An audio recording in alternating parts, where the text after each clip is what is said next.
श्री गणेशाय नमः। श्री हरि। संक्षिप्त गरुड़ पुराण। प्रेतत्व मुक्ति के उपाय। गरुड़ जी ने कहा, हे मधुसूदन, जिस दान या सत्कर्म से प्राणी की प्रेत योनि छूट जाती है, उसे बताने की कृपा करें। इसके ज्ञान से लोगों का बड़ा कल्याण होगा। श्री कृष्ण ने कहा, हे पक्षीराज सुनो, मैं तुम्हें समस्त अमंगलों को विनिष्ट करने वाले दान को बता रहा हूँ। शुद्ध स्वर्ण का घट बनाकर ब्रह्मा विष्णु शिव तथा लोकपालों सहित उसकी पूजा कर दुग्ध और घृत से परिपूर्ण उस घट को सुपात्र ब्राह्मण को दान में देने से प्रेतत्व से मुक्ति मिल जाती है। हे गरुड़, पुत्रहीन व्यक्ति की सद्गति नहीं होती, अतः यथाविधान पुत्र उत्पन्न करना चाहिए। मृत व्यक्ति को गोबर से लिपी गई मंडलाकार भूमि में स्थान स्थापित करना चाहिए। भूमि गोबर से लीपने पर पवित्र हो जाती है तथा मंडल का निर्माण करने से उस स्थान पर देवताओं का वास हो जाता है। राम।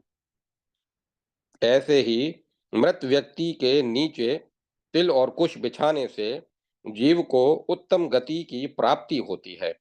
साथ ही मृत व्यक्ति के मुंह में पंचरत्न डालने से जीव को शुभ गति मिलती है। हे तार्क्ष, तिल मेरे पसीने से उत्पन्न हैं, इसीलिए वे सदा पवित्र हैं। इसी प्रकार कुश की उत्पत्ति मेरे रोम से हुई है। कुश युक्त भूमि पर कुशभुक्त कुश युक्त भूमि अपने ऊपर विद्यमान मृत जीव को निस्संदेह स्वर्ग पहुंचा देती है। कुश में ब्रह्मा विष्णु तथा शिव ये तीनों देव प्रतिष्ठित रहते हैं। हे पक्षीराज, ब्राह्मण मंत्र कुश अग्नि तथा तुलसी ये बार बार प्रयोग में लाए जाने पर भी बासी नहीं होते। इसी तरह विष्णु एकादशी व्रत, भगवत गीता, तुलसी, ब्राह्मण तथा गौ ये छह इस संसार सागर से मुक्ति दिलाने वाले हैं। इसीलिए हे गरुड़, तिल कुश और तुलसी ये आतुर व्यक्ति की दुर्गति को रोककर उसे सद्गति दिलाते हैं। आतुर काल में दान की गई विशेष महिमा है। आतुर काल में दान की भी विशेष महिमा है। भगवान विष्णु की देह से लवण का प्रादुर्भाव हुआ है, अतः आतुर काल में लवण दान करने से भी जीव की दुर्गति नहीं होती। अध्याय 28-29 समाप्त। जय माता सरस्वती। जय मां सरस्वती। दान धर्म की महिमा। आतुर काल के दान का वैष्टिय वेतरणी गोदान की महिमा। श्री कृष्ण ने कहा, हे तार्क्ष, देवताओं के लिए परम गोपनीय दानों में उत्तम और सभी दानों में श्रेष्ठ दान को सुनो। हे गरुड़, रुई का दान सभी दानों में उत्तम तथा महान है। उसका दान मनुष्य को अवश्य करना चाहिए। उसके दान से भुवः भुवः स्वः अर्थात पृथ्वी, अंतरिक्ष और स्वर्ग ये तीनों लोग प्रसन्न हो उठते हैं।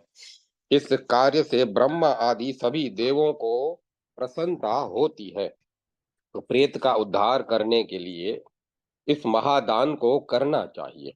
ऐसे महादान का दाता चिरकाल तक रुद्र लोक में रहता है। तदंतर इस लोक में जन्म लेकर रूप संपन्न, सौभाग्यशाली, वाक् चतुर, लक्ष्मीवान और अप्रतिहत पराक्रमी राजा होता है। अपने सुकृत्यों से यमलोक को जीतकर वह स्वर्ग लोक में जाता है। जो प्राणी ब्राह्मण को गौ, तिल, भूमि तथा स्वर्ण का दान देता है, उसके जन्म जन्मार्जित सभी पाप उसी क्षण नष्ट विनष्ट हो जाते हैं।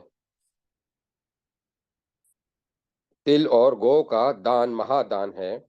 इसमें महापापों को नाश करने की शक्ति होती है। ये दोनों दान केवल विप्र को देने चाहिए, अन्य वर्णों को नहीं।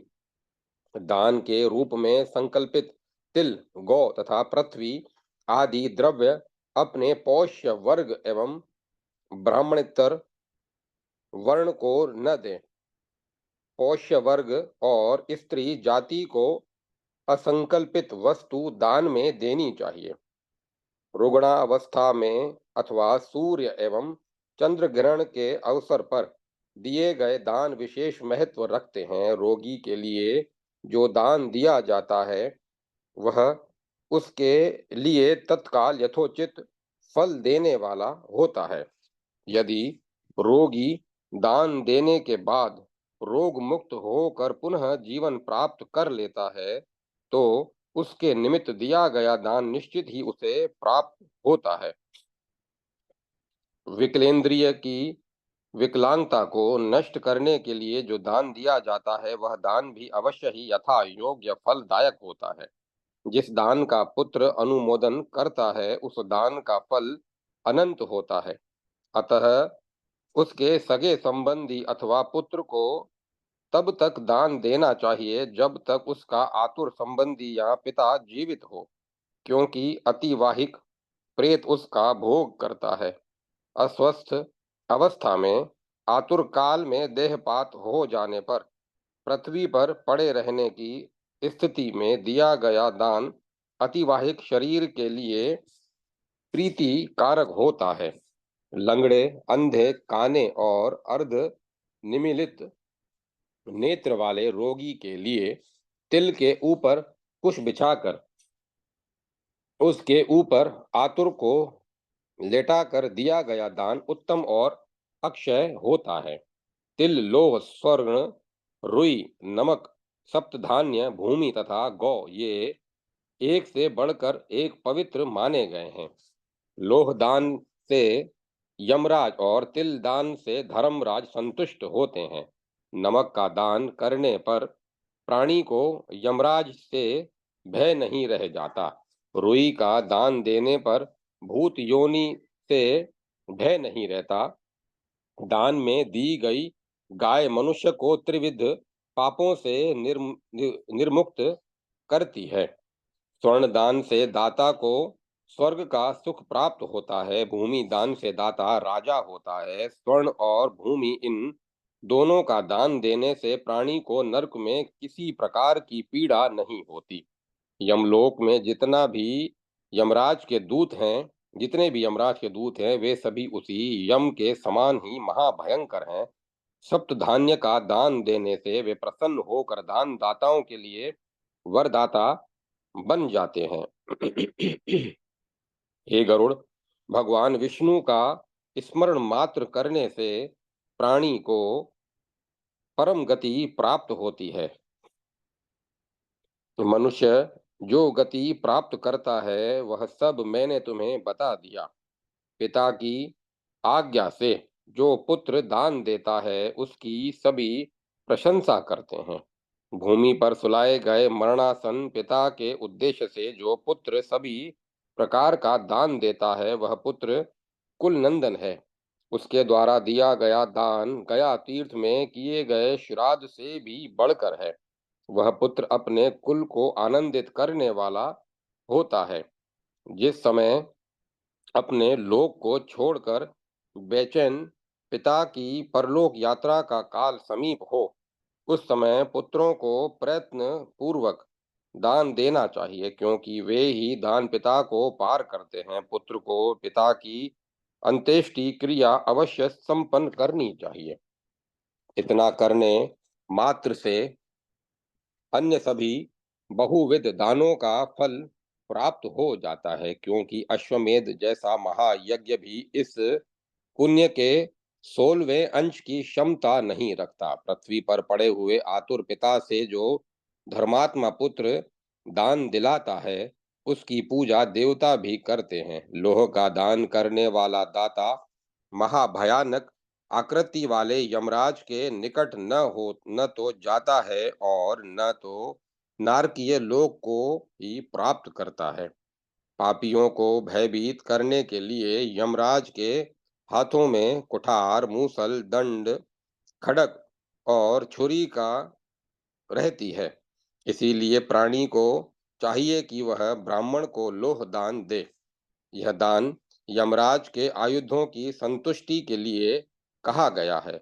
गर्भस्थ प्राणी, शिशु युवा और वृद्ध, ये जो भी है, इन दानों से अपने समस्त पापों को जला देते हैं। श्याम और शबल वर्ण के षड तथा मर्क और गुलर के सदृश मांसल, हाथ में छुरी धारण करने वाले काले चितकबरे यम के दूत लोहदान से प्रसन्न होते हैं। यदि पुत्र पौत्र बंधु बांधव सगोत्री और मित्र अपने रोगी के लिए दान नहीं देते तो ये ब्रह्महंता के समान ही पापी हैं। हे पक्षींद्र, भूमि पर स्थित प्राणी की मृत्यु हो जाने पर उसकी क्या गति होती है, उसे सुनो। अतिवाहिक शरीर वाला प्रेत वर्ष समाप्त होने के पश्चात पुनः पुण्य का लाभ प्राप्त करता है। इस संसार में तीन अग्नि, तीन लोक, तीन वेद, तीन देवता, तीन काल, तीन संधियां, तीन वर्ण तथा तीन शक्तियां मानी गई हैं। मनुष्य के शरीर में पैर से ऊपर कटी प्रांत तक ब्रह्मा निवास करते हैं। नाभि से लेकर ग्रीवा भाग तक हरि का वास रहता है और उसके ऊपर मुख से लेकर मस्तक तक व्यक्त तथा अव्यक्त स्वरूप वाले महादेव शिव का निवास है। इस प्रकार ब्रह्मा, विष्णु और महेश, इनका शरीर में तीन भागों में अवस्थान है। मैं ही जरायुज, अंडज, स्वधेज तथा उद्भिज के शरीरों में प्राण रूप से स्थित रहता हूँ। धर्म अधर्म, सुख दुख तथा कृत अकृत में बुद्धि को मैं ही प्रेरित करता हूँ। मैं ही स्वयं प्राणी की बुद्धि में बैठकर पूर्व कर्म के अनुसार उसका फल प्रदान करता हूँ। प्राणियों को मैं ही कर्म में प्रेरित करता हूँ। इसी उसी के अनुसार प्राणी निश्चित ही स्वर्ग, नर्क तथा मोक्ष प्राप्त करता है। स्वर्ग अथवा नर्क में गए हुए प्राणी की तृप्ति श्राद्ध के द्वारा होती है। इसीलिए विद्वान व्यक्ति को तीनों प्रकार का श्राद्ध करना चाहिए। मत्स्य, कुर्म, वराह, नारसिंह, वामन, परशुराम, श्री राम, कृष्ण, बुद्ध तथा कल्कि, ये 10 नाम सदैव मनीषियों के लिए स्मरण करने योग्य हैं। इनका स्मरण करने से स्वर्ग में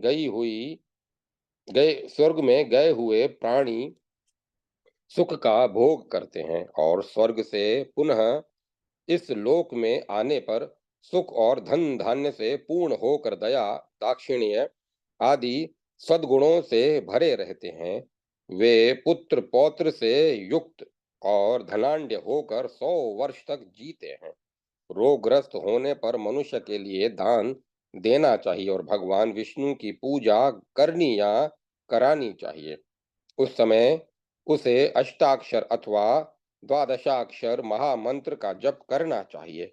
श्वेत पुष्प से घी में पकाए गए नैवेद्य से गंध धूप से भगवान विष्णु की पूजा करनी चाहिए तथा श्रुतियों और स्मृतियों में अभिवर्णित स्तुतियों से भगवान विष्णु की स्तुति इस प्रकार करनी चाहिए। विष्णु ही माता है, विष्णु ही पिता है, विष्णु ही अपने स्वजन और बांधव हैं। जहाँ पर मैं विष्णु को नहीं देखता हूँ, वहाँ निवास करने से मुझे क्या लाभ। विष्णु जल में है, विष्णु स्थल में है, विष्णु पर्वत की चोटी पर है और विष्णु चारों ओर से माला रूप से में गिरी हुई ज्वालामाला से व्याप्त स्थान में अवस्थित है। यह संपूर्ण जगत विष्णु में है। ब्राह्मण, जल, पृथ्वी आदि जितने भी पदार्थ हैं, उन्हें अपना ही स्वरूप समझना चाहिए। इसीलिए यह खगेश, किसी भी स्थान पर मनुष्य पूर्व जन्मार्जित पाप पुण्य के अनुसार जिस कर्म को करता है, उसका फलदाता मैं ही हूँ।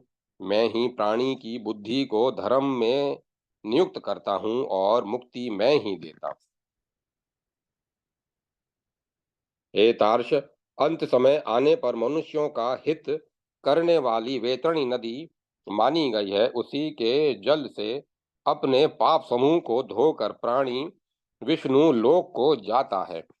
बाल्य अवस्था का जो पाप और कुमार अवस्था में जो पाप हुआ है, यौवनावस्था का जो पाप है और जन्म जन्मांतर में समस्त अवस्थाओं में समस्त अवस्थाओं के बीच भी जो पाप किया गया है, रात्रि प्रातः मध्याह्न उपरांत तथा दोनों संध्याओं के मध्य मन वाणी और कर्म से जो पाप हुआ है, उन सभी पापों के समूह के से प्राणी अपना उद्धार अंतिम क्षण में सर्व कामनाओं को सिद्ध करने वाली एक भी श्रेष्ठतमा कपिला गौ का दान दे करके कर सकता है।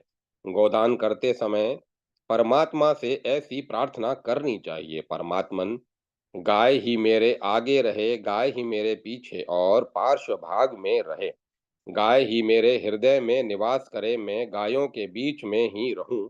जो प्राणी जो सभी प्राणियों की लक्ष्मी स्वरूपा है, जो देवताओं में प्रतिष्ठित है, वे गौ रूपणी देवी मेरे सभी पापों को विनिष्ट करे। अध्याय 30 समाप्त। जय माता सरस्वती। जय माँ सरस्वती। औदर्वदेह क्रिया में विहित पद आदि विविध दानों का फल तथा जीव को प्राप्त देह के स्वरूप का वर्णन।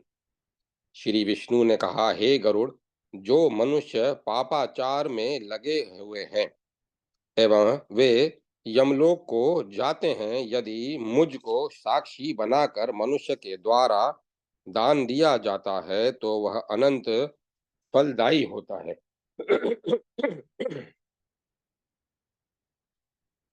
भूमि दान देने वाला प्राणी दान में दी गई भूमि के रजकणों की जितनी संख्या होती है, उतने ही वर्षों तक स्वर्ग में निवास करता है। जो जूते का दान देते हैं, घोर यममार्ग में ही घोर यममार्ग में वे घोड़े पर सवार होकर चलते हैं। छत्र दान करने से प्रेत यमलोक में कहीं पर भी धूप से नहीं जलते, वे सुखपूर्वक अपने पथ पे चलते चले जाते हैं। जिसके उद्देश्य से मनुष्य जो अन्न दान देता है, उससे वह संतृप्त हो जाता है। यमलोक के महापथ में एक ऐसा भी स्थान है जहाँ घनघोर अंधकार है, वहाँ कुछ भी दिखाई नहीं देता, किंतु दीपदान देने से मनुष्य उस मार्ग में प्रकाश से युक्त प्राणी के समान जाते हैं। अश्वनी, कार्तिक तथा माघ मास मृत तिथि और चतुर्दशी तिथि में दिया गया दान सुख कारक होता है। जब तक वर्ष न पूरा हो जाए, तब तक प्रतिदिन प्रेत को ऊबड़ खाबड़ मार्ग में सुखपूर्वक गमन कराने की इच्छा से लोगों को दीपदान करना चाहिए। जो मनुष्य दीपदान करता है, वह स्वयं प्रकाश में होकर संसार का पूज्य हो जाता है। वह शुद्ध आत्मा अपने कुल में घोषित होता है और प्रकाश स्वरूप को प्राप्त करता है। हे खगेश, देवालय में पूर्वाभिमुख ब्राह्मण के लिए उत्तराभिमुख तथा प्रेत के निमित्त दक्षिणाभिमुख होकर सुस्थिर दीपक का दान जल से संकल्प पूर्वक करना चाहिए। इस संसार में जो सभी प्रकार के उपहारों से युक्त तेरा पददान मृत व्यक्ति के लिए तथा जीवित दशा में अपने लिए करता है, वह महान कष्टों से मुक्त होकर महापथ की यात्रा करता है। आसन, पात्र और भोजन जो ब्राह्मण को देता है, वह उसी के पुण्य से सुखपूर्वक खाता पीता हुआ महापथ को पार करता है। कमंडलू का दान देने से प्यासा प्रेत जल प्राप्त करता है। प्रेत का उद्धार करने के लिए एकादशा को पात्र, वस्त्र, पुष्प तथा अंगूठी का दान देना चाहिए। इसी प्रकार प्रेत का शुभेक्षु बनकर जो पुत्र यथाशक्ति 13 पदों का दान करता है, उससे प्रेत को प्रसन्नता प्राप्त होती है। भोजन, तिल, जल पूर्ण 13 घट अंगूठी तथा पुत्रिय एवं अधो वस्त्र का जो दान देता है, उस दान के पुण्य से प्रेत परम गति को प्राप्त करता है। जो अश्व, नौका अथवा हाथी का दान ब्राह्मण को देता है, वह उसी देह वस्तु की महिमा के अनुसार उन उन सुखों को प्राप्त करता है। जो मनुष्य भैंस का दान देता है, वह नाना प्रकार के लोकों में विचरण करता है। यमदूतों के हर्षवर्धन के लिए तांबुल और पुष्प का दान देना चाहिए। इससे संतुष्ट होकर वे दूत उस प्रेत को कष्ट नहीं देते। प्राणी को यथाशक्ति गौ, भूमि, तिल तथा स्वर्ण का दान अवश्य करना चाहिए, ऐसा मनीषियों ने कहा है। जो व्यक्ति मृत प्राणी के लिए जल से परिपूर्ण मिट्टी का पात्र दान करता है, उसे 1000 जल पूर्ण पात्र के दान का फल प्राप्त होता है। यमराज के दूत महाक्रोधी, महाभयंकर आकृति वाले, काले तथा पीले वर्ण के हैं। वे वस्त्र दान किए जाने पर मृत प्राणी को यमलोक में कष्ट नहीं देते। तृषा और श्रम से पीड़ित होकर महापथ के में आगे बढ़ता हुआ प्रेत अन्न और जल से पूर्ण घट का दान देने से निश्चित ही सुखी हो जाता है। दक्षिणा, अस्त्र शस्त्र वस्त्र तथा विष्णु की स्वर्ण प्रतिमा से युक्त शैया का दान भी ब्राह्मण को देना चाहिए। ऐसा करने से प्रेत योनि का परित्याग कर प्राणी स्वर्ग में देवताओं के साथ प्रसन्नता पूर्वक निवास करता है। हे तार्क्ष्य, यह अंत्येष्टि कर्म में होने वाला दान मैंने तुमसे कहा। मृत प्राणी अन्य शरीर में कैसे प्रवेश करता है, अब मैं उसको उसको कहूंगा। हे परंतप, मृत्यु लोक में जन्म लेने वाले प्राणी की मृत्यु निश्चित है, इसीलिए अपने अपने धर्म के अनुसार मृत व्यक्ति का श्राद्धाधिक कृत्य करना चाहिए। हे खगेश्वर, मरे हुए प्राणियों के मुखमंडल से पहले जीवात्मा वायु का सूक्ष्म रूप धारण करके निकल जाता है। लोगों के नेत्र आदि 9 द्वार, रोम तथा तालुरंध्र से भी जीवात्मा बाहर हो जाता है, किंतु जो पापी है उनका जीवात्मा अपान मार्ग से शरीर छोड़ता है। प्राण वायु के निकल जाने पर शरीर पृथ्वी पर वैसे ही गिर पड़ता है, जैसे वायु के थपेड़ों से आहत होकर निराधार वृक्ष भूमि पर गिर पड़ता है। मृत्यु के बाद शरीर में स्थित पृथ्वी तत्व पृथ्वी में, जल तत्व जल में, तेज तत्व तेज में, वायु तत्व वायु में, आकाश तत्व आकाश में तथा सर्वव्यापी आत्म तत्व शिव में लीन हो जाता है। हे तार्क्ष्य, काम, क्रोध तथा पंचेंद्रियों का समूह शरीर में चोर के समान स्थित कहा गया है। देह में काम, क्रोध तथा अहंकार सहित मन ही रहता है, वहीं सबका नायक है। पुण्य पाप से संयुक्त होकर काल उसका संहारक बन जाता है। संसार में भोग के लिए योग्य शरीर का निर्माण अपने कर्म के अनुसार होता है। मनुष्य अपने सत्कर्म और दुष्कर्म से दूसरे शरीर में प्रविष्ट होता है। जिस प्रकार पुराने घर के जल जाने पर ग्रही नए घर में जाकर शरण लेता है, उसी प्रकार ये जीव भी विषयों के साथ पंचेंद्रियों से युक्त 9 द्वार वाले एक शरीर को छोड़कर दूसरे शरीर में आश्रय ग्रहण करता है। शरीर में विद्यमान धातुएं माता पिता से ही प्राप्त हैं। इन्हीं से निर्मित यह शरीर 60 कोशिक कहलाता है। हे गरुड़, शरीर में सभी प्रकार के वायु रहते हैं।